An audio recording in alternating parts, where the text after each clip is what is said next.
Bien amigos, ya nos encontramos con la doctora Maribel Arrelucea. Ella es profesora de Historia en la Universidad de Lima y bueno, ha publicado varios libros sobre el tema de los afrodescendientes en nuestra historia. Bienvenida al programa, doctora. Hola, muchas gracias por la invitación. Bueno, ¿cómo se origina la población afrodescendiente en el Perú y en nuestro continente? Bueno, el punto de origen es la colonia, la conquista. Los primeros esclavos africanos vienen con los conquistadores, ¿no? Y a partir de ahí se crea una nueva cultura y una nueva sociedad, basada en el dolor, ¿no? De los afrodescendientes. Sí. Pero conversábamos y hemos recordado también en este programa ese famoso cuadro del Museo de Antropología y Arqueología, ¿no? Que usted le llama el cuadro de las castas, ¿no? Con la colonia viene la segmentación social, ¿no? El blanco, el criollo, el mestizo, el mulato, el cholo, el negro, el indio, ¿no? Y ahí también está el origen de nuestra república de discriminaciones, podríamos decirlo de alguna manera. Claro, la diferencia con respecto a ahora es que en la colonia los españoles pensaban en un sistema basado en la diferencia como algo natural. Es decir, uno nacía en un estamento y eso era lo natural, lo lógico y venía de Dios, ¿no? Entonces tenemos tres grupos bien marcados, tres estamentos que son los españoles. En muchos casos no se habla de blancos, sino solo españoles. Los indígenas y al final los esclavos africanos, ¿no? Entonces se supone, según las ideas que traen los españoles, este es un orden natural. Que emana de Dios y por lo tanto es incuestionable, ¿no? Pero aquí se dan pues las mezclas. Las personas no están sujetas a la legislación que prohíbe las mezclas. Las personas en la vida cotidiana se miran, se enamoran, ¿no? Y producto de eso nacen los hijos. Entonces las mezclas fueron tan enredadas, ¿no? Los colores fueron tantos que había una necesidad de reordenar la realidad. El mestizaje es una realidad y es una consecuencia natural, ¿no? De tres grupos que fluyen acá en la colonia, pero que están en constante interacción y contacto, ¿no? Entonces salen muchas castas, eso se llamaron las castas, ¿no? Que son grupos intermedios como los mulatos, los zambos, y aparecen otras denominaciones muy curiosas, ¿no? Que a la gente siempre le da risa, que es tercerones, cuarterones, quinterones, hay hasta saltapatrás, ¿no?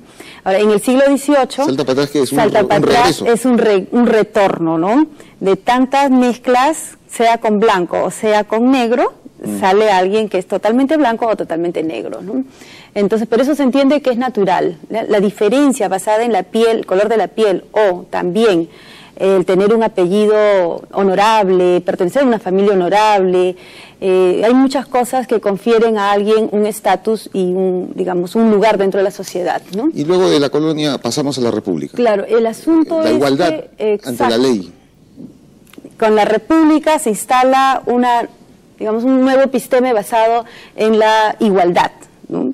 Entonces están las constituciones a lo largo del siglo XIX, que tenemos varias, ¿no?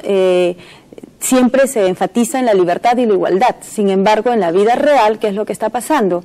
La sociedad que está digamos que hemos pasado por 3 siglos de una sociedad ordenada según la diferencia, ahora se ordena según la igualdad. Entonces es bastante difícil reacomodar las cosas, ¿no? Y los principios y cómo la gente está acostumbrada. Entonces empieza a vincularse con otras cosas, por ejemplo, con otros elementos, ¿no? Por ejemplo, el tipo y luego las ideas de la raza. Pero la raza aparece como una teoría académica. No es desde abajo, es desde los círculos académicos, desde los científicos, que aparece el concepto de raza, ¿no? O sea, en la colonia no se veía tanto el tema de la raza. La palabra raza no se emplea tanto en la colonia. Lo que se emplea es estamento, casta, más no raza. Raza es la palabra que ya se emplea en la república. Es decir, parece muy contradictorio hablar de una república basada en la libertad y la igualdad, que a la vez, de alguna manera, centra esta sociedad en el concepto de raza. Bueno, y eso seguramente, ese concepto europeo, supongo, es el que deriva pues en el nazismo, ¿no? Que como máxima expresión. Claro, y la eugenesis, esto de controlar el nacimiento de los niños para tener una raza fuerte, ¿no? Una raza perfecta. Y el ejemplo más triste es el nazismo, ¿no? Y llegamos ya al siglo XX y en la actualidad. se ha declarado este año a nivel internacional como el año de los afrodescendientes, ¿no? Y se habla de una deuda en relación a la población afrodescendiente. ¿Cómo evalúa usted como historiadora cuál es la situación hoy en el Perú de los afrodescendientes? Bueno, yo tengo una posición muy optimista de las cosas porque creo que se están dando nuevas situaciones con respecto a la relación entre el Estado y las poblaciones peruanas, ¿no? Y hablo en plural porque no es en realidad una sola. Nos hemos empeñado en hablar de la nación peruana como una sola cuando en realidad somos una diversidad. El día que entendamos eso creo que sería un buen punto de arranque, ¿no? Entonces, el Estado peruano, en consonancia con las políticas públicas de América Latina, ha empezado a mirar a las poblaciones que en algunas medidas se llama minoritarias, ¿no? Y se les reconoce sus derechos, ¿no? Sus iniciativas, su vida en particular, incluso el no contacto, ¿no? Porque esto también pasa hacia las poblaciones amazónicas. Entonces no solamente son los afrodescendientes, sino en todo su conjunto, ¿no? Ahora, eso tiene que ver no es solo porque el Estado se ha preocupado o se está preocupando recién, sino tiene que ver también con la acción de los mismos de las mismas organizaciones, ¿no? Entonces, en el caso del indigenismo, que es más fuerte y tiene más larga data en el Perú, data, bueno, desde los años 20 en adelante. Y además porque era la población originaria del Perú. Claro. Sí, también existe toda esa discusión, ¿quién tiene más derecho? ¿No? ¿Es la población andina? ¿Son los afrodescendientes? Pero es que no debe ser o así, amazónicos. ¿no? En realidad todos tenemos derecho. Por ser seres humanos. Claro, todos somos ciudadanos y ciudadanas, ¿no? Entonces, frente a eso tenemos un conjunto de deberes y derechos frente al Estado, ¿no? Y lo que pasa es que acá discutimos quién tiene más derecho. Entonces, los andinos, la población andina, de alguna manera se siente con más derecho por ser originarios. Y también que ha sido más discriminada. Y se supone que ha sido más discriminada, pero la discriminación es una práctica común, cotidiana, desde el Estado hacia abajo, pero también entre los de abajo. Y también entre hombre y mujer. Y claro, hay discriminación de todo tipo, hay discriminación de género, étnico, socioeconómico, cultural, y a los de mayores muchos tipos. También, sí, también, y a los discapacitados. O sea, discriminamos desde diferentes direcciones. Usted da un concepto muy interesante, dice que nosotros somos una sociedad o una nación creada, una república basada en la discriminación. O bueno, sí, no sé si exactamente así, la pero diferencia fue, exacto, fue un punto principal, ¿no? Eso puede parecer contradictorio porque los discursos liberales del siglo XIX que entronizan la república como modelo político habla de libertad e igualdad, y dentro de la igualdad se supone que todos son ciudadanos, ¿no? Desde el momento que San Martín proclama la independencia y luego da los primeros decretos y los primeros pasos para crear el Estado peruano. Bueno, desde ahí ya tenemos la idea de ciudadanía.